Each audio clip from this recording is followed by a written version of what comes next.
Actually, Hindol, before we get started, because I've of course been reading all of the Twitter questions that have been pouring in under the hashtag Ask Jayant, I thought it might be useful to say a few sort of opening remarks that will hopefully set the context for our discussion. Those are general remarks that I think will pertain to many of the questions you all have asked, and that will be a more effective way of getting started. Like you all, I have also spent decades, I would say, following economic policy in India and around the world. And of course, I have been fortunate both as a business person, as an investor, to work on strategy and policy issues from the business side. And then, of course, because of the vantage point that was afforded to me due to my father's own experience as a policymaker, and then in the last few years in policy making in India as well, I have developed a perspective on how to actually look at policies, whether they are in India or around the world. I just want to offer that because that might inform your thinking in some of the questions you might want to ask.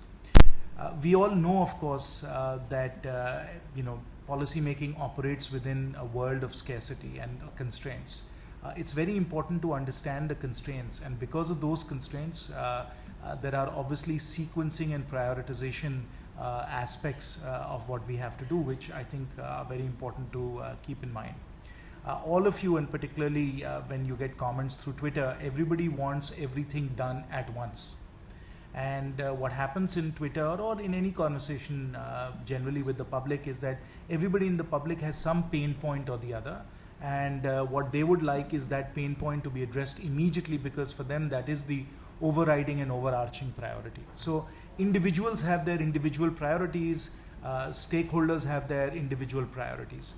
And the art of policy making within a world of constraints is to actually sequence and prioritize across these different policy actions and figure out what happens first, what happens second, and so on. So it's in that sequencing prioritization in a world of constraints that policy is expressed. Now, I think what might be helpful for you all more generally is to just understand how we have done the sequencing and prioritization and why certain things are done at a certain time and other things are done later. First and foremost, you must understand that our government inherited a very difficult economic situation with a number of very intractable legacy issues. The bank NPAs are an example of that, obviously, but more importantly, there was a real inability institutionally to take on difficult issues. So, for example, GST had stalled and had remained like that for a long time. There were other matters like the allocation of natural resources, the coal allocations, the spectrum allocations that were completely stymied and that had also to be addressed. So first number one constraint that we inherited was a very difficult economic situation with a number of very intractable legacy issues. Number two, obviously, as you know, we have to deal with the situation. We've had two monsoons that have been very deficient. And so agrarian distress has been something that has been of great significance and important to us. And therefore, we have prioritized that because, as you still know, 60 or 70% of India is linked to the agrarian economy.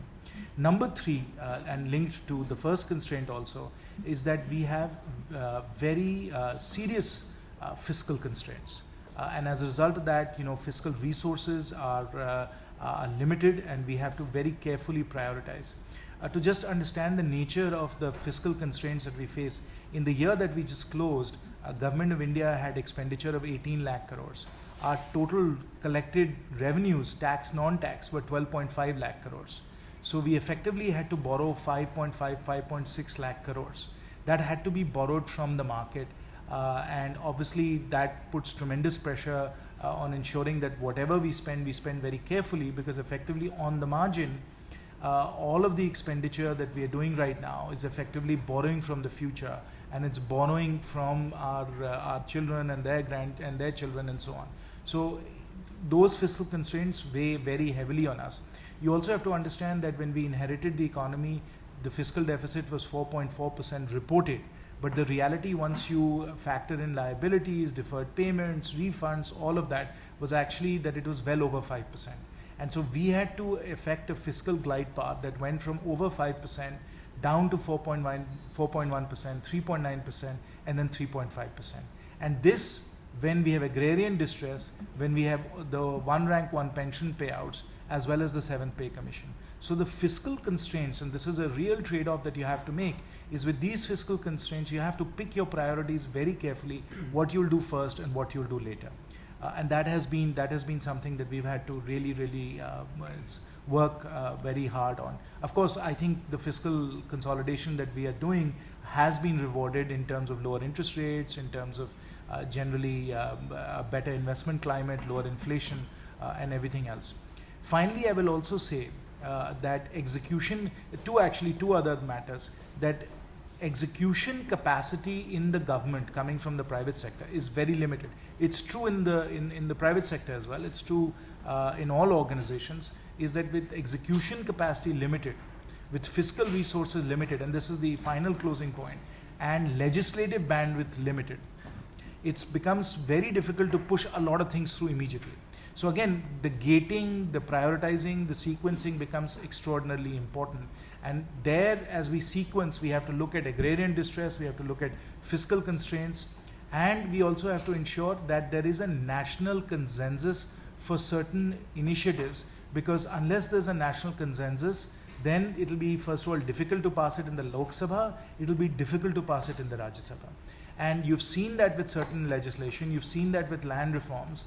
There is no national consensus on land reforms in the Lok Sabha or the Rajya Sabha. And so we've said, all right, fine, if there isn't a national consensus, let it then be operable at the state level. Similarly, if you look at labor reforms, there isn't a full-blown national consensus on labor reforms. As far as GST is concerned, much as we would like to push it, there isn't a national consensus. The Congress is averse to it. And therefore, it's not been possible for us to make GST happen so far. So these are the real life constraints and trade-offs within which all policymakers have to operate. And therefore, while everybody says, well, why can't you do this now? Why don't you do this immediately? Given the constraints that we have to work through, we have to carefully prioritize. And overall, I would say that I think we've done a very good job of prioritizing and sequencing. The momentum is very strong. As Honorable Finance Minister said in his interview with the Economic Times in the Mint this morning, I'm sure you all have read it, we do honestly believe that what we have underway right now is absolutely the third generation of reforms. First generation being 91, second generation being 99 to 2001, and now this is the third generation of reforms. And in some ways you could argue that this third generation of reforms is paralleled only by the first generations of reform in 91. I honestly believe we'll even exceed that because of what we have coming. If GST passes, if bankruptcy passes, I think we'll be in a situation where the depth and scope of our structural reforms will be unprecedented in India's economic history. We have a document which I will give out to all of you, which lays all this out, transforming India through Sabka Saath, Sabka Vikas. What is our economic strategy? What are the kinds of policies we are following in this particular budget, as well as what we have accomplished in the last 2 years. That will give you further context and detail on exactly how economic policy is being formulated and what is it that we have accomplished so far. But with that as an introduction, I'm happy to take any questions. Any questions. You can be as hard-hitting, as blunt, and as critical as you want. And I'll endeavor my best to give you all appropriate responses. Thank you. Okay, perfect. Thank you very much. I think that really summed up many of the core issues that we're going to discuss today. Let me then begin with the first question from the right of the Minister. Go ahead. In school education, what we see is that the Minister actually talked about quality of education and that there is a need to focus on quality. Overall, budget allocation, however, seems to be once again following the same path that the previous government was following, that more investment and more government spending will get better results, or more of the same will get us better results. So we don't really see a significant, fundamentally different approach to spending, particularly on school education. So I just wanted to know, what is the approach that the government has in mind in terms of investments and spending on education? We obviously believe, as we have reflected in the budget, and perhaps Siddharth, you can just pull that out, that statement in the budget where we've said that as far as education is concerned, we want to move much more towards learning outcomes.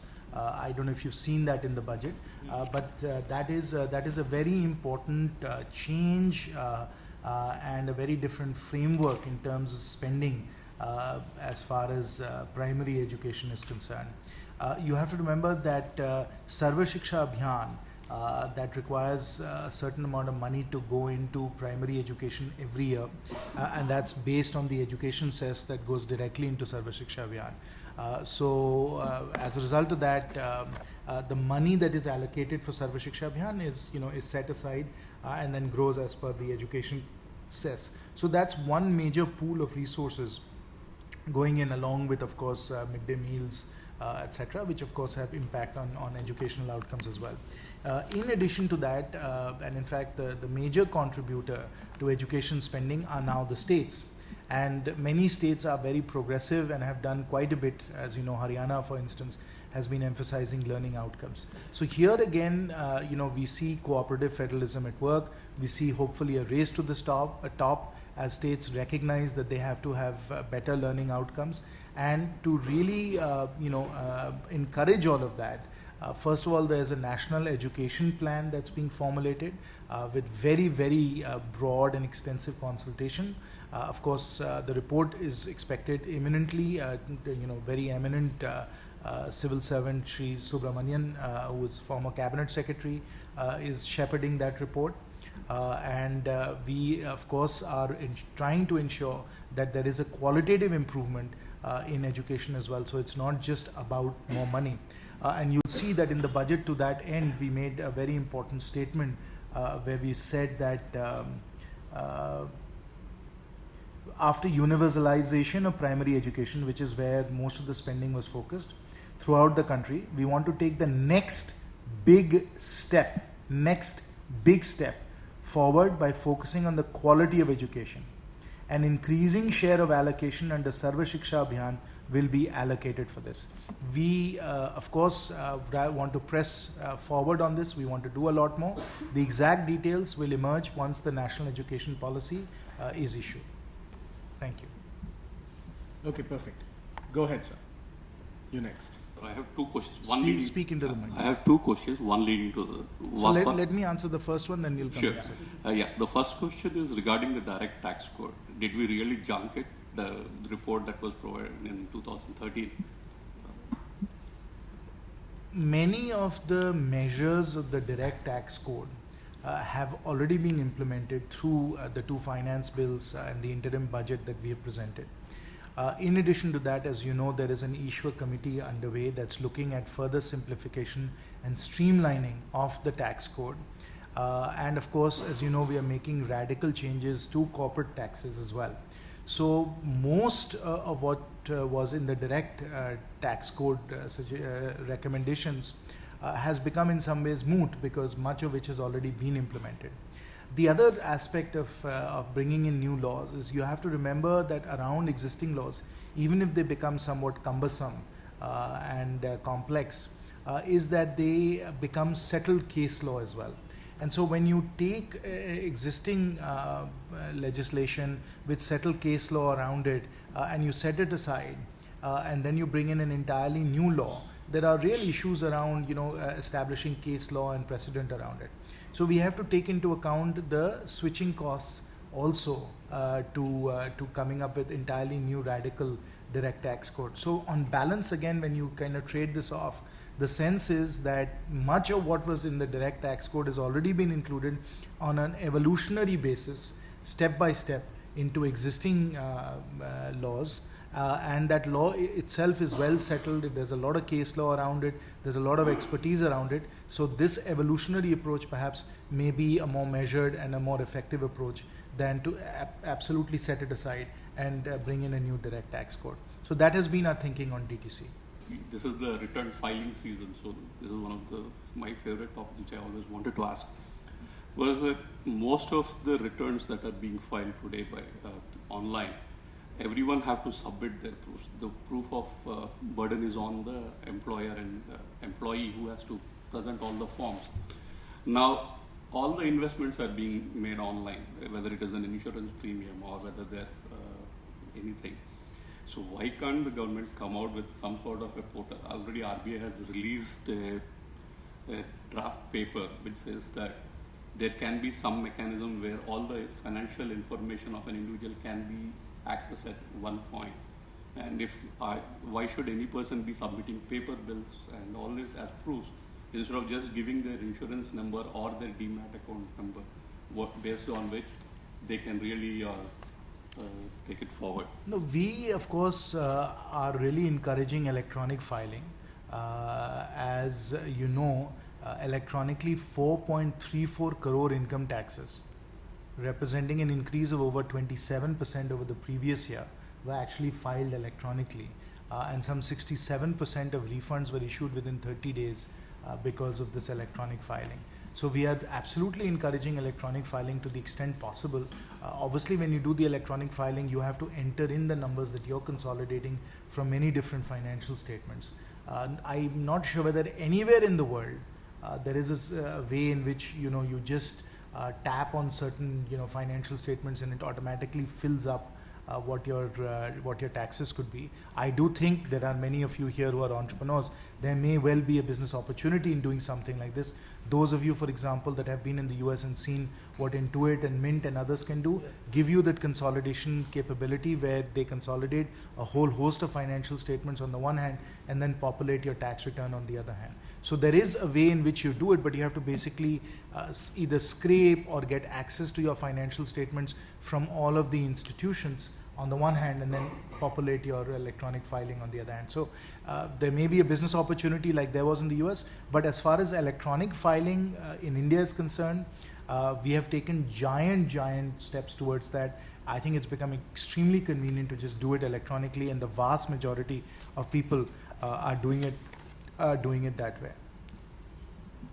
Okay, so we're just going to take one question now from some of the people who sent in questions on Twitter. Okay, there's one question which has come in from a Twitter handle called Victor@Veluru, which says, what is the need of the government owning 100% in PSU firms like BSNL, Air India, Antrix, ISRO, and a whole bunch of others? I just want to add a small question of my own to that. One of the things that we as journalists have often wondered is, we believe that the government really wanted to push forward the disinvestment agenda, so to speak, and there seems to be not enough move, or many people believe there hasn't been enough move on the disinvestment streamline the disinvestment process. Why would you think, or why do you think this has happened? So the question of public sector enterprises and their ownership and control is a favorite matter that comes up on Twitter. So every day I get at least 5 or 10 people trolling me or commenting on why hasn't this company or that company been quote unquote privatized. Similarly, I get perhaps twice or thrice that number of people from the public sector enterprises saying if indeed these companies were to be disinvested, that this would be a betrayal of the people's trust, etc. So this is clearly a topic that arouses very strong emotions. Now I'm saying that because I said earlier that we have to have a national consensus on certain matters. The transfer of private sector enterprises from state ownership to private ownership is one of those issues or areas where there is not a strong consensus in India right now. Obviously, we as a government have said that we do believe in strategic disinvestment, which means the transfer of control from government hands into a set of institutional shareholders. NDA 1 certainly did that and used the term privatization as well. As far as our government is concerned, for the appropriate company and the appropriate enterprise, we are open to having institutional shareholders, having high quality shareholders that would be responsible for those assets rather than the government. In effect, for the government, it's almost like an asset recycling, which is rather than owning this set of assets, you could own another set of assets, such as, for example, large-scale irrigation projects or national highways or bridges. And for the government, obviously, since we operate in your interest, in the national interest, we have to see for society, for India, where are the highest social and economic returns, owning this set of assets or owning those set of assets. And on the margin, we believe that there are shifts that are possible, and so we are actually pursuing that. As we have said, very clearly in our policy statements, whether it's in the budget or in statements from the Honorable Finance Minister or the Honorable Prime Minister as well, who has said on multiple occasions that we don't believe that it's the business of government to be operating these businesses. So that is the overall policy intent. Now, obviously, as I said, it's gated by a national consensus. Certain assets require acts of parliament, that is, they have to be passed by Lok Sabha and the Rajya Sabha to effectively have government ownership drop below 51%. The banks are an example of that. All the public sector banks were nationalized by Mrs. Indira Gandhi in 69 and 71 through an act of parliament. And to change that, we have to get the act of parliament amended in the Lok Sabha and the Rajya Sabha. And to be able to do that, as I've said, alluding to the land reforms, we need a national consensus, otherwise it will not be possible to do that. So that's one set of issues. There's another set of issues around certain enterprises, certain companies that are actually not very competitive right now, that would have very low valuations, where there are some real important HR and other issues that also come into play, and therefore finding an appropriate investor, a strategic investor, finding ways in which we can protect all stakeholder interests and effect a transfer of control is actually very complicated. It is not quite as simple. There are strategic interests also involved in some of these companies based on the kind of work that they do. So when you take all of that into account, you have to prioritize how you proceed as far as transfer of ownership is concerned. We have already indicated in the budget that as far as IDBI Bank is concerned, we are open to considering government interest coming below 51%.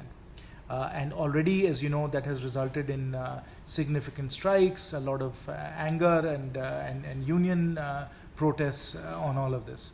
So it's a challenging task to be able to effect this kind of transfer of ownership in a way that is seamless and does not result in a real destruction of value for the citizens of this country. It has to be handled quite delicately, which is what we are trying to do. Yeah, so we totally appreciate that, in cases wherein the, disinvestment requires a legislative act to be passed, it would be difficult unless a national consensus emerges, given the situation of whatever the composition of the Rajya Sabha and Lok Sabha is.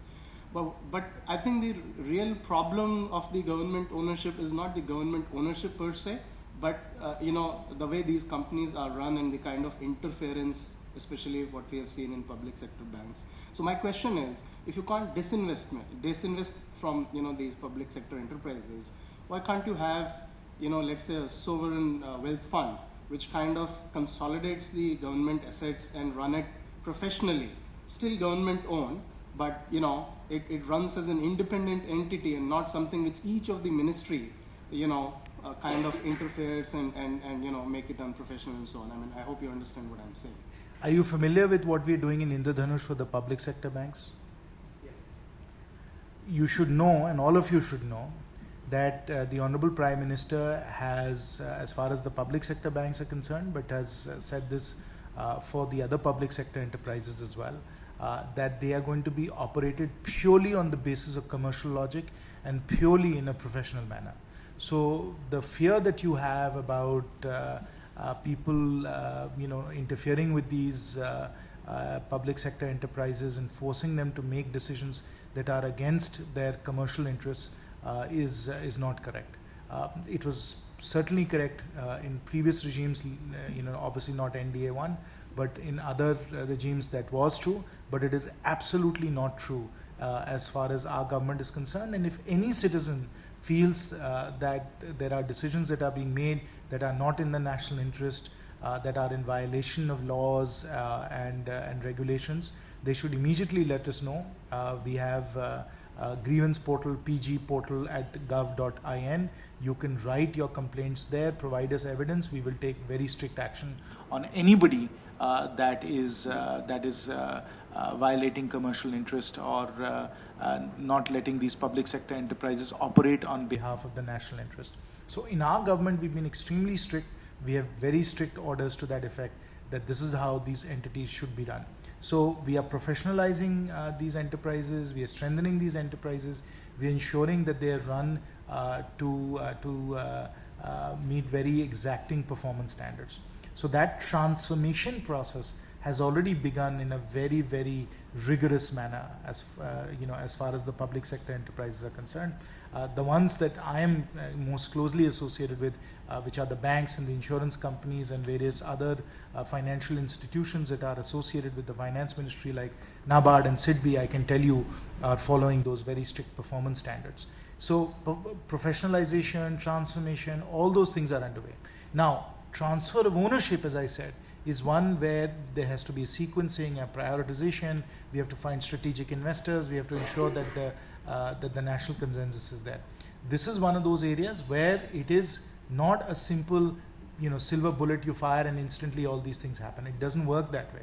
In addition, we have to also make sure that all stakeholders, unions, employees, and others, minority shareholders, are also willing to go along with this. Finally, I will also say that, as you know, that in NDA 1, a number of public sector enterprises were in fact privatized. And after they demitted office NDA 1, in UPA 1 and UPA 2, there were a number of investigations and a lot of pressure on bureaucrats that had undertaken those privatization efforts. And as a result of that, today, whatever method we have of pricing these assets and transferring them into private hands has to be absolutely bulletproof and watertight, not because of NDA 2, but because of whoever comes after us.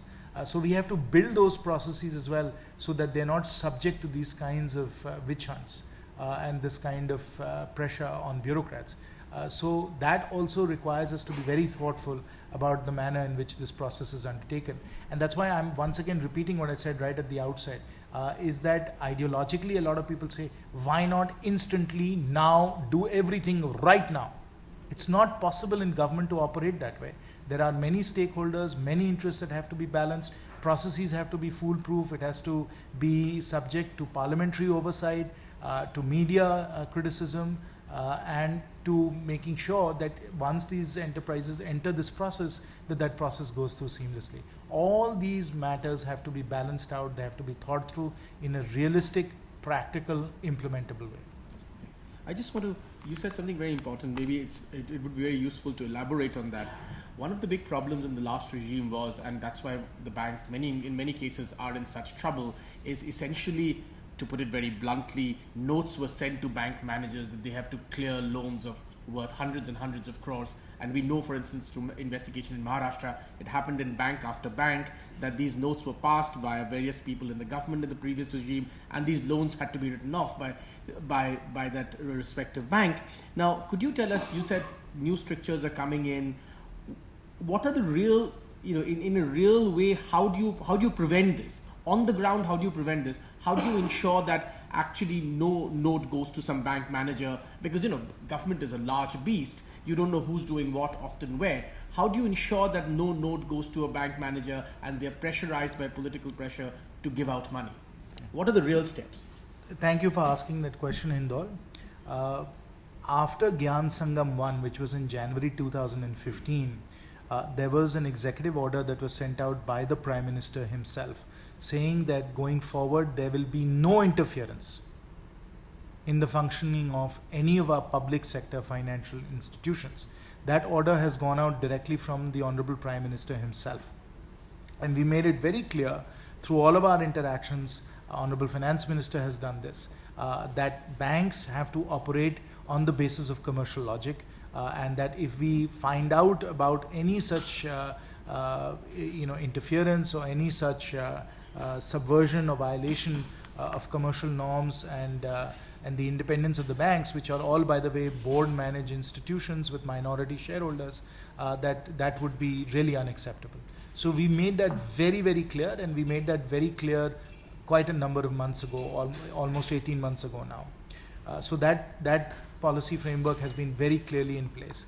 There is a whole set of things that we've done with the public sector banks that we think have transformed them completely, and which we believe is the most far-reaching set of reforms for public sector banks since nationalization in 1969. I'm not going to go through those in detail. I'll just tell you that they have gone through 3 phases. One was governance and management reforms in terms of chairman and managing director selection, separation of those roles, length of tenure, etc. That all was completed by August 2015 when we launched Indradhanush. The second phase of reforms was actually the stress testing and the asset quality review, which we undertook along with RBI to really understand what was happening with many of these loans, the evergreening, the inability to recognize them for their true value, and that was completed by the end of December 2015. The third phase that we've embarked on now is in fact consolidation of the public sector banks and ensuring that we have a vibrant and competitive banking sector going forward. As you can see from this set of actions that we have undertaken, we are really insulating the banks from political interference, really making sure that they operate as per commercial logic as well.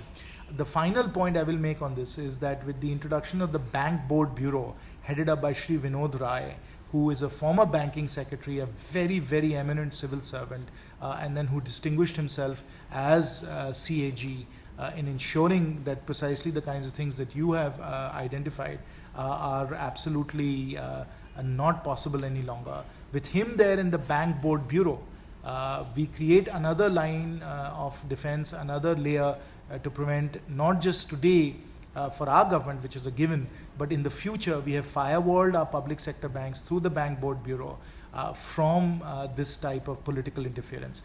If indeed a national consensus on the public sector banks emerges, then the Bank Board Bureau can be converted into a bank investment company, as we've said before, and that would imply that we have, for this sector at least, gone to the structure that you're talking about, which is a de facto sovereign wealth fund that owns these assets that belong to the people of India. What about the measures other than the, under the finance ministry, the public sector enterprises which are not under finance ministry, but let's say steel ministry, aviation ministry, and so on and so forth? Yes, every line ministry is operating under a similar framework. In addition to that, the Ministry of Heavy Industries and the Department of Public Enterprises is being very vigilant and careful about how our public sector enterprises function, appointments thereof, to the board, to managing director, etc. So I can assure you that as far as public sector enterprises are concerned, they're operating under a completely different framework. Professionalization and transformation is absolutely underway. Prasanna has a question on tax. Go ahead. Go ahead, Prasanna. Yes. Jayant, this has been a question, which kind of based on yesterday we were running a hashtag Ask Jayant, and this was a particular theme that resonated with a lot of people on Twitter, and you yourself being active in social media would have actually sensed it. So one of the underlying sentiment, which has kind of become very strong, is that the taxation measures of the government seem to be, kind of sharpening its focus on the well-to-do rich income taxpayers, and also that read along with the fact that there is not much being done to expand the tax base. Like for example, rich farmers might be one constituency that can be possibly considered. So what is the political logic or the overwhelming rationale behind incremental marginal utility of focusing on existing taxpayers and not trying to enhance the base by identifying newer tax constituencies? Yeah, I of course have picked this up from social media. I sense a lot of outrage, I would say outright resentment from the salaried middle class that views itself as being the group that is carrying an unfair share of the burden. I see that over and over again.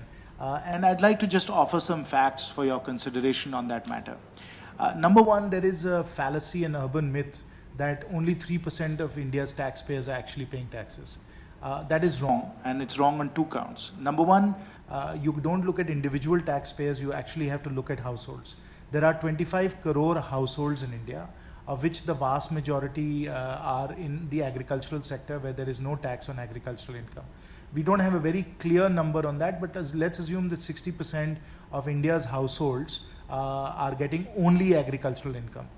That would mean that 15 million out of the 25 crore are already out of the ambit because they only generate agricultural income. That leaves us with 10 crore households. Of the 10 crore households that are generating non-agricultural income, remember that our slab is 2.5 lakhs. As you know from the SECC, actual income in India is quite low. So the fact that we have some 4 crore plus taxpayers, 4.5 crore taxpayers or so, out of 4 crore tax filers, 4.5 crore tax filers, out of a total pool of 10 crore possible tax filers or 10 crore possible households, tells you with the 2.5 lakh crore exemption that we are getting the vast majority of people into the tax net. The other thing that you should know is that the number of people filing is going up by 15 or 20% every year and has consistently been going up. And we are very vigilant with all the various different approaches we have of looking at, who has bought expensive equipment, bought luxury items, whether it's cars, whether it's TVs. Obviously, with the 2 lakh rupee reporting requirement on PAN cards, we are continuously finding people who should be paying their taxes and including them in the tax net. So it is a real fallacy. It's a real fallacy to believe that the tax net in India is not already quite robust in terms of pulling everybody into the tax net. So we actually are pulling people into the tax net quite aggressively, and in terms of the number of people who should be filing, households that should be filing, I think we've got a very good handle on that. So that's one aspect of the middle class. The other aspect of who's paying taxes and not paying taxes, remember that indirect taxes account for at least half of total taxes, and everybody is paying indirect taxes. So everybody is paying tax in this country. In fact, the argument in India would be that our direct taxes are too low because indirect taxes, fundamentally are regressive, because the poor who should not be paying much in taxes are paying quite a big share of their income in indirect taxes as well. And then, of course, corporate taxes also are based on people buying goods and services, and that includes the poor who should not be paying, and then that, of course, flows through as corporate taxes. So individual taxes, when you look at them out of the total tax collection, is actually not such a large share. It's all in the budget documents. You can see what share comes from individual taxes.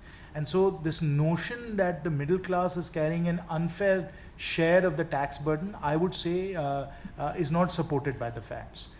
In addition, of course, as you know, as far as tax rates in India are concerned, they are below global standards. So the average tax rate, or the top tax rate in India for middle class taxpayers, making over 10 lakhs or so, is 35% when you include everything. And our VAT and excise and so on, if we do get GST, will come in at 16%. If you look at the top tax rate in the US, including state plus federal, it's at 55%. If you look at the UK, it's about 50%. If you look at China, it's 45%. These are tax rates around the world. Of course, Bodhisattva here is from Singapore. He knows that Singapore and Dubai have very low tax rates. But friends, last I checked, neither Singapore nor Dubai has an army that they're supporting, right? So we really can't compare city-states to large economies. When you look at large economies, India's tax rates are absolutely reasonable. And of course, we have a real challenge as far as our tax base is concerned, because India's total tax to GDP ratio, state plus center, is between 16 to 17%. Comparable economies like China are 20-21%. We are well below where we need to be from a tax to GDP ratio. So as far as the middle class is concerned, my own sense, looking at the facts, is that it's not true to say that the middle class is carrying an unfair share of the burden. The middle class is carrying the tax burden that it should in any civilized society. Rates are reasonable in India. Our indirect taxes are a large contributor, and that burden falls equally on both the poor and the middle class and the rich. And therefore, I don't believe that I would personally feel that this particular view is strongly supported by the evidence in this. Of course, people can have their own perspective on this matter. They're welcome to do so. But when I look at the logic and the facts, I have to come to that conclusion. So that would be my sense of middle class taxpayers. Now, of course, it is true, and I've got tweets from people saying, here are my expenses and given these very natural expenses, how can I pay taxes on this? I understand that, of course, and believe me, I've gone from being a very high income earner, paying crores in taxes, to being somebody who's making 50,000 rupees a month. So I understand, what happens when your income drops that much. But unfortunately, we all have to recognize that, if there are limits on what we can earn, then there are limits to what we can spend. And it is difficult, I understand that. But we all have to, as citizens of this country, carry a certain tax burden. Otherwise, we are not going to be able to educate our children. We are not going to arm our soldiers who are on the borders. We are not going to be able to spend on roads and highways and bridges. You have to do that in every civilized society. Otherwise, we'd be living in an anarchy. I'll just go back to a little one on the public sector enterprises and the authority given to the people to run the enterprises professionally on their own. One of the examples I can give is where officially petroleum, which is oil, petrol and diesel, were decontrolled, and but in effect it seems that they are not really decontrolled, because if it was decontrolled, then every petroleum company would be selling petrol and diesel at a different rate. So obviously there is somebody controlling those, right? Which one points out it would be the Ministry of Petroleum. So when is this, real, chance for these petroleum companies and other enterprises to compete on the market at a retail prices? When is that going to be given? That really is a question you should ask the Petroleum and Natural Gas Ministry. But effectively, we are in fact transmitting through global price changes in petrol and diesel prices. So those are flowing through, as you know. They are setting those prices, and those are being adjusted quite frequently. As to when each individual company will start setting its own prices and moving to regional variations and so on, that really is a policy decision for the Petroleum Ministry. Otherwise, the ownership of the pricing, and it has had a lot of, especially when you concern it with the multiple increases of excise on petroleum and all, you've caught a lot of flack on that. So the government ends up having the ownership of the pricing, which, and in effect, you had said that it is decontrolled and but the market is not deciding the price. The market operates at multiple levels. One level that it's operating at is that we are passing through global prices through the oil marketing company. So at that level, it is operating now. We have decontrolled that, both diesel and petrol. But as I said, to have pricing that is different for each oil marketing company and with regional variations, as for example it happens in the US and Europe, that is a policy decision for the Petroleum Ministry to undertake. Maybe you should have a similar session with them and ask that question. I have two questions. I'll ask them very quickly. My first question is that in the past we've observed that the Prime Minister has expressed clear disinterest or unhappiness about the NREGA scheme. And when we looked at the budget this year, there was a clear additional funds allocated to NREGA. So has the government sort of changed its stance on this scheme, or the whole idea of... So your question is about NREGA?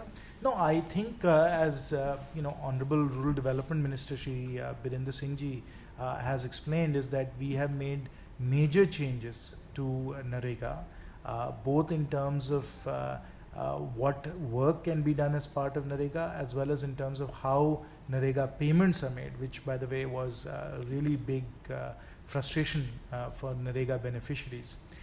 We obviously want to focus NREGA work on durable productive assets that help relieve agrarian distress, and particularly because we have a drought-like situation in vast parts of the country, we have increased NREGA allocation so that we can offset that rural distress. So that's why the allocations are up. It's a demand-driven scheme by law, as you know. We expect that's essentially the level of demand that will come through.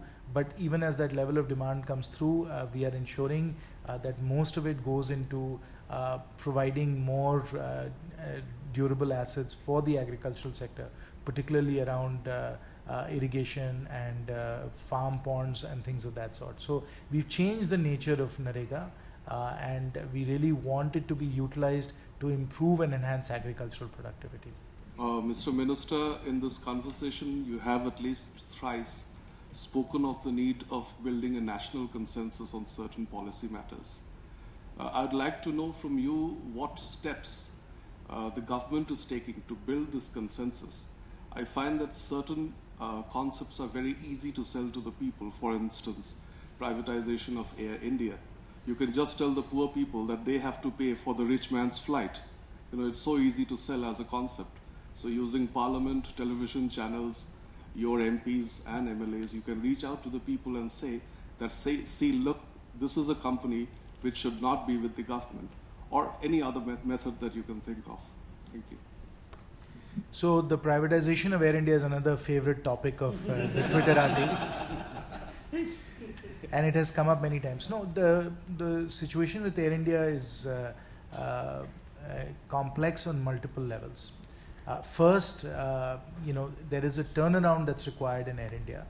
Its operating performance has been unsatisfactory, and so we obviously have to ensure that its turnaround happens, that it operates much better, it's stronger, etc. Before we can think of other steps. So that's point one about Air India. Point two about Air India is that it actually does operate in many strategic sectors. And so there is a national interest to having a flag carrier, and whether it is opening up Australia or opening up parts of the Northeast, there are certain things that only Air India can do. And so we have to think through the strategic aspects of Air India as well, number two. Number three, Air India also is struggling with the botched merger, I would say, or the very difficult merger of Indian Airlines and Air India. And so there are a lot of union and workforce issues that have never really been resolved. And therefore, part of the transformation of Air India is to ensure that all of those HR issues, all of those workforce issues are also fully addressed. Only when all of these are done, and I think you will agree with me, and I think all the Twitterati will agree with me, only when we are in a situation where India is a strong, viable competitor, that we should consider further steps as far as that enterprise is concerned. And then finally there is this whole question of, even if all of that were to happen, who would be coming in as an investor in Air India? So we have to be very thoughtful and measured about it. It is not something that you can do just with the stroke of the pen.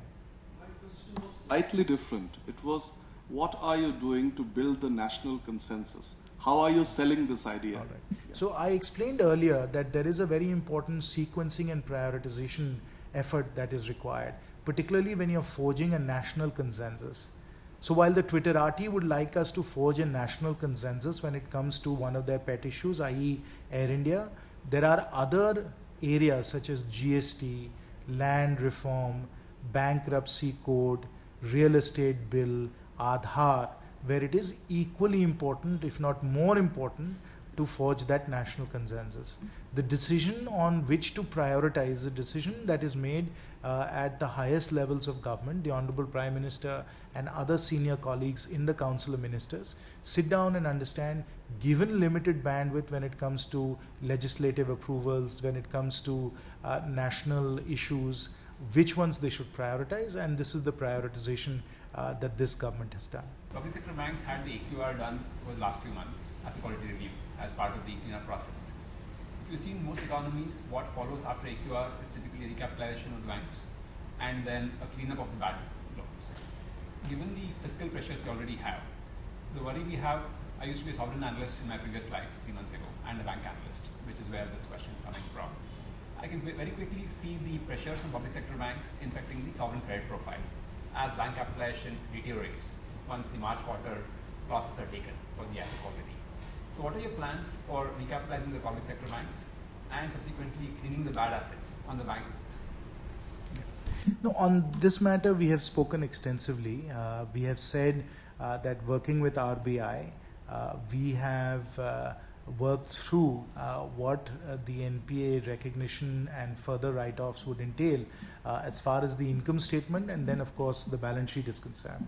And therefore, based on that, we have set aside capital in the previous budget, 25,000 crores, and capital in this budget, 25,000 crores, to be able to recapitalize the banks and ensure that whatever their capital adequacy requirements are based on RBI as well as Basel III standards are fully met. And those numbers have been tested with RBI, they've been tested with the banks, and we ourselves have run those spreadsheets to ensure that all capital requirements will be fully met post March 31st NPA recognition and appropriate write-down. So that has absolutely been done.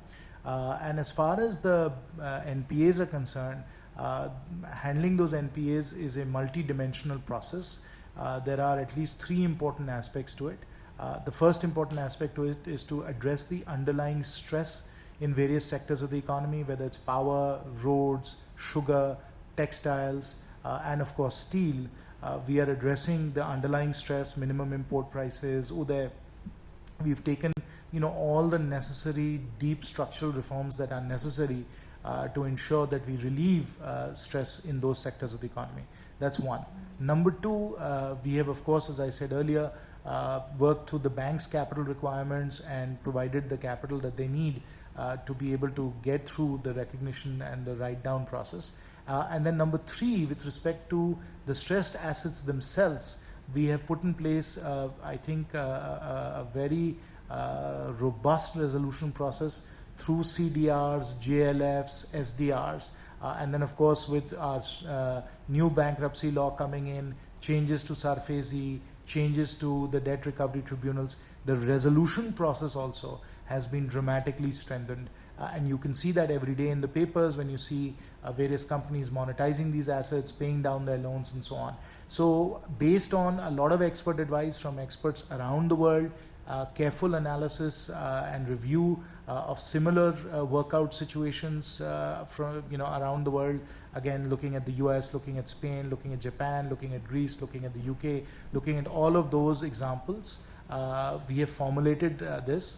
And of course, we are also going to be creating a stressed assets fund as part of NIF as well, as we've said multiple times, so that if there is no buyer for some of these assets, many of them, of course, are being monetized, then the stressed assets fund can also operate in relief of these banks. So this combination of measures, this multi-dimensional approach, we think based on expert opinion, based on the inputs of many experts around the world, we think is a fairly robust process.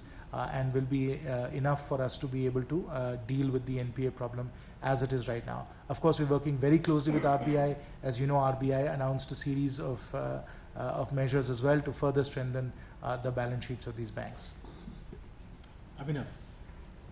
Well, the questions I wanted to ask have already been asked, so I just bring a small issue to your notice. So recently, the scholarship for the non-net students in the higher education was discontinued. And I've seen how important that is for lots and lots of people. People actually depend on those 3,000 to 5,000 rupees, especially when you have the demography which is changing very rapidly in the higher education. You have more and more women and the people from the OBCs on the Dalit caste coming into the higher education. At the same time, discontinuing this kind of support is really giving a very, very bad name to the government. And trust me, the resentment is very high. So anything you propose to do about it and how to, maybe moving towards a kind of a universal scholarship scheme or something.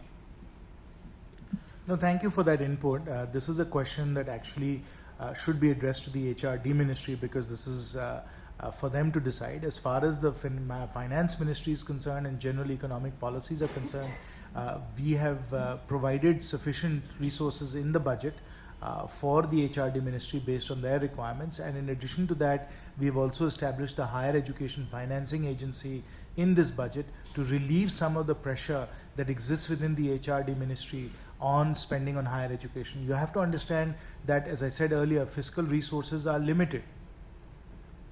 Fiscal resources are limited. Many of our important universities, whether it is JNU or the IITs, which I myself, of course, come from IIT Delhi, are facing real resource constraints because they have to invest in their facilities as well. So should you invest in your buildings to prevent the buildings from falling down, or should you spend more on scholarships? Those are the kinds of trade-offs that all of our institutions of higher learning are struggling with. Our effort through the Higher Education Financing Agency was to be able to create a financing agency that would be able to assist in improving capital assets. Sir, as we talk about privatization and liberalization, is the government doing anything to develop an Indic response to look at economics? Maybe something inspired from ideologues like the Toban Thengdi and Deen Dayalji? That's really for civil society to work on and academics to work on. As I said, we have enough to do when it comes to sequencing and prioritizing and getting policy done.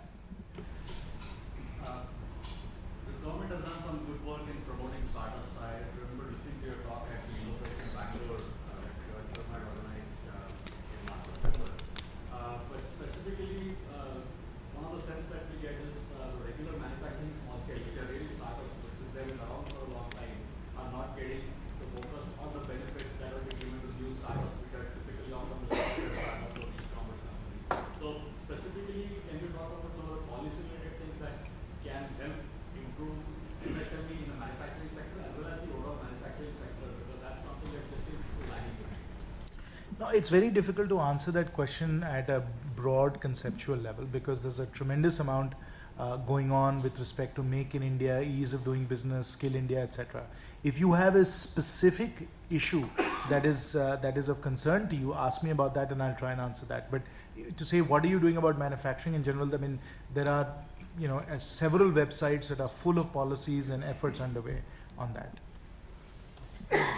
So you've spoken about financial architecture being created by the government in terms of the inclusion, access to funds, pension society. Now, when does all this come together as an economic force multiplier and also for electoral gains for the party?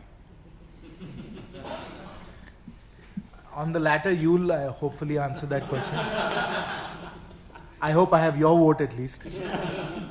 But no, I think all of what we're doing as far as the social security platform is concerned, Jan Dhan, Jan Suraksha, Atal Pension Yojana, all the different things that we have underway there are already happening now.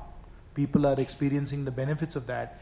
You know that the Jan Dhan accounts themselves have, I think, attracted somewhere in the region of almost 50,000 crores worth of assets. So, they are really, really popular. The Jan Dhan accounts are being used for Narega payments.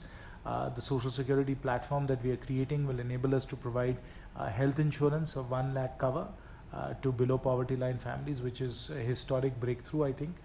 So this whole social security platform that we've created, what we've done in social security, which is described in this document that you all are going to get, I'm sure will convince you that this is an incredible breakthrough for the poor and the destitute.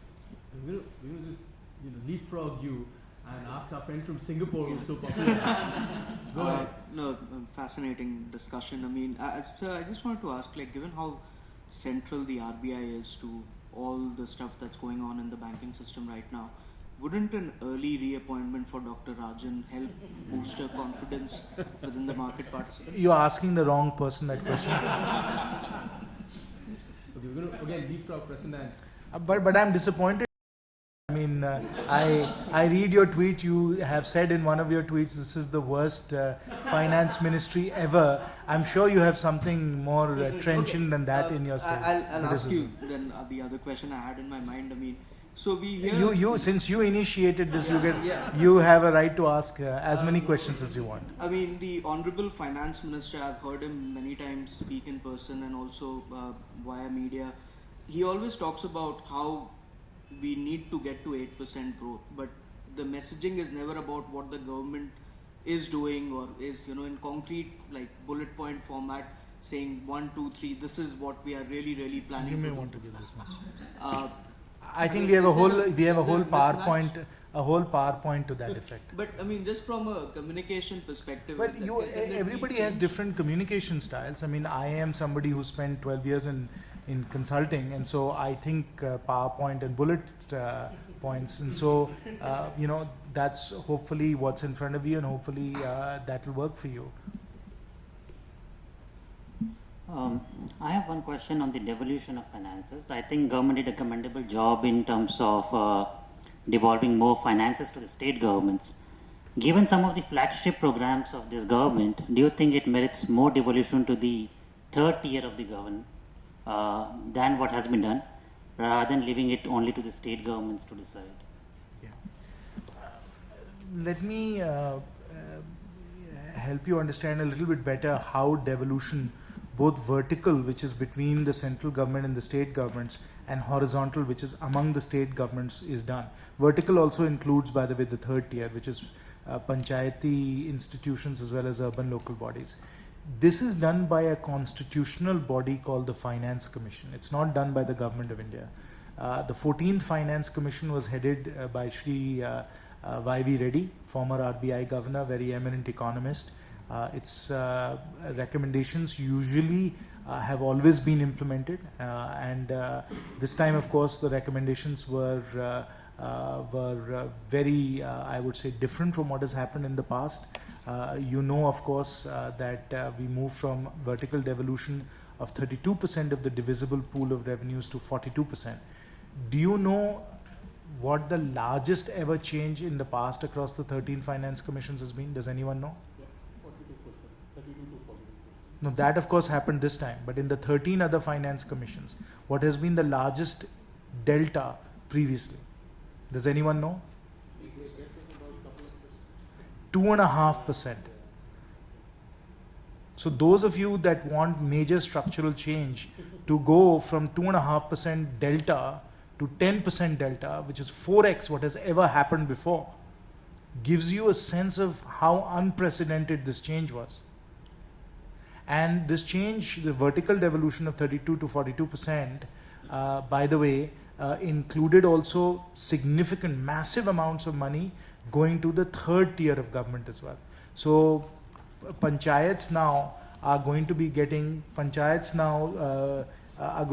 sum of 2.87 lakh crores to panchayats and municipalities over 5 years. And what that effectively translates to is that the average panchayat will be getting 16 lakhs every year as part of the money coming in from the 14th Finance Commission. For panchayats, and I can tell you, I tour villages all the time, and I sit down and I do these panchayat sabhas all the time. For them to have 16 lakhs to build a PCC road, to add chapanals, to build Samudayak Bhavan, to do Gehrikaran of talabs, this is transformational. And this has happened because of the 14th Finance Commission, which is a set of recommendations that we accepted. I mean, we could have tweaked it, changed it, made all kinds of adjustments to it, which have been done in the past. But we accepted it because this was very much consistent with our own vision of Team India and cooperative federalism. So that's why I say often, and I'm not sure the Twitterati fully appreciate this, but the fiscal architecture of the Indian state has been thoroughly transformed in 2 years. And that is why we honestly believe that when you look back on the third generation of reforms, people will begin to appreciate that more has been done than ever before. And only one part of it is the thorough transformation of the fiscal architecture of the Indian state. 42% devolution. GST, which of course is going to get passed, which pools together the indirect taxing power, all the indirect taxing power of the state and the center. The changes that we are doing as far as corporate taxes are concerned, the abolition of the wealth tax, right? So when you look at what we've done as far the abolition of the planning commission, friends, the abolition of 5-year plans, friends, all that has happened in a span of 2 years. Who can say that we have not reset the fiscal architecture of the Indian state? And that's one of many, many, many changes. What are we doing in the banking sector? What have we done in hydrocarbons? What have we done in the power sector? Right? What have we done, for instance, in railways? What have we done in roads? You start to look across the economy. We are transforming the railway board. We are putting 1.21 lakh crores into railways as capex when the UP was putting in 58,000 crores. Friends, you look across all these different sectors of the economy. You look at the depth and the range of reforms and structural changes underway. You start to add that up. And that is why I say in the media cycle, the hype cycle, people overestimate the short run. because everybody is looking for the silver bullet. Air India privatization is a classic silver bullet example. You privatize Air India, the world will change. No, the world will change when we devolve 42% to the states, and the states get unconditional money to spend on education as they see fit and are accountable to their voters at the local level on what is happening with education. Are you building high schools in every panchayat or not, which is what we're doing in Jharkhand? That's how we transform India, friends. So I would urge you all to step back from all the little petty peeves and all the real irritants that you all have, and really see the forest for the trees, and see how we are transforming India. See how we are transforming capitalism in India, whether it is through Startup India, whether it is the manner in which our banks work right now, it is the way in which we have done transparent auction of natural resources, it's the manner in which the bankruptcy law is going to work. Do you understand what it's going to do to creditor rights? What the bankruptcy law is going to do to creditor rights? You talk about capitalism. I have traded bank debt and distressed debt in America, okay? Let me tell you how it works in India and how it works there. This is how we are transforming Indian capitalism. So let's step back and understand really what is happening in the country. I just have one last question, Jayant, which is that this government, in our analysis, is spending more on infrastructure perhaps than ever in the independent history of India. The final numbers are not with us, but definitely one of the highest, if not the highest. Could you give a sense, even when in 2004 the BJP, the NDA lost, there was a sense that infrastructure building, that building the golden quadrilateral doesn't necessarily translate into votes. But today the entire outlook seems to have changed. Could you give us a sense on two things? One, the impact of this unprecedented infrastructure building on the economy, and will it get political gain? I actually don't have those numbers on my fingertips in terms of how much are we spending on public investment as a percent of GDP over time. I think the economic survey may have that data because they have some very good time series there. You might want to look there for that analysis. Of course, as we look at ministry after ministry, roads, irrigation, as well as railways, power, we do believe that public investment has gone up sharply. And that's not just through the budget, which is of course very, very important, but it's through a variety of other financial institutions as well, NABARD, through what REC is doing, Power Finance Corporation is doing, what the public sector enterprises are doing. When we look across the various arms of government and we see how much money is pouring into public investment, that does appear to be a significant bump up. What it is as a percent of GDP relative to time series, I don't have the data in front of me. But it is definitely something that is absolutely worth very carefully piecing together and understanding. What that will translate to politically is, I think, too early to tell. We will have to wait for both the state elections as well as the Lok Sabha elections of 2009 to find out. Specific question about Stand-Up India or startups. I've been speaking to 3 sets of people in this regard. From Punjab, Haryana and Uttar Pradesh. These 3 sets of people are Mudra Bank officials, loan applicants, and BJP workers who have been monitoring the progress. What I see is what is noticed generally in banking.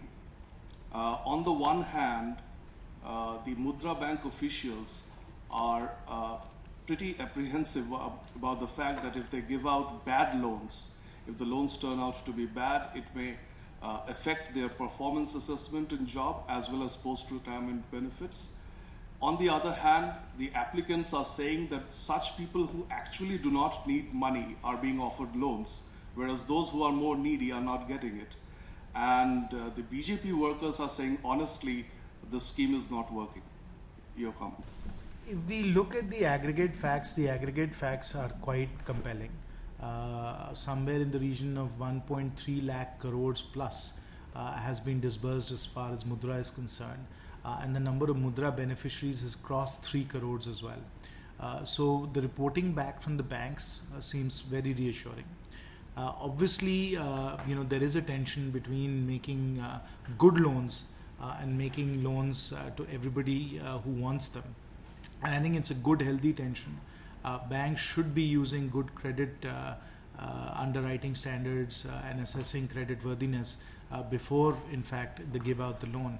Obviously, if indeed you're concerned about the creditworthiness of the borrower, you want to give a smaller loan, have them establish a good payment history, and then scale up the loan, which is generally how banks tend to be operating.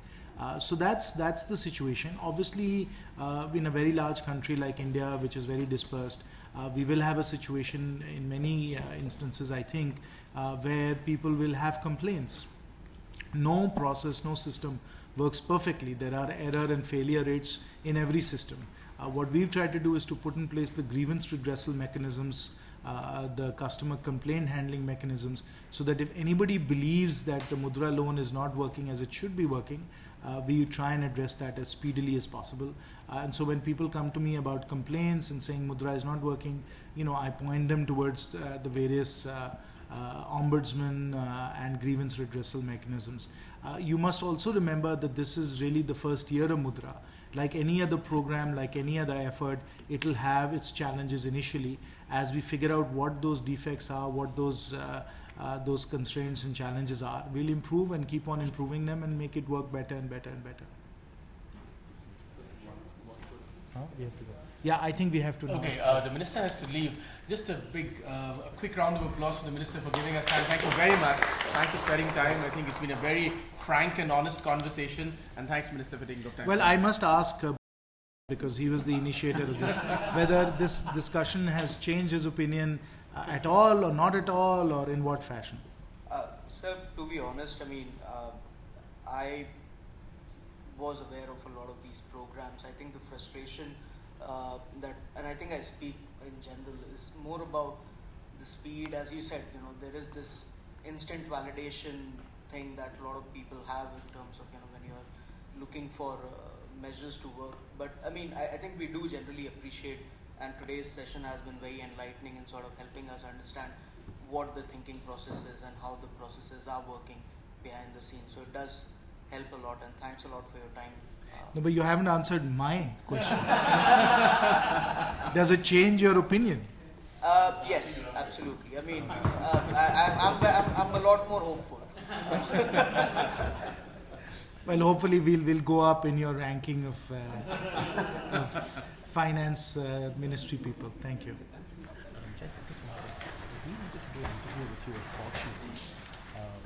Well, you got everything.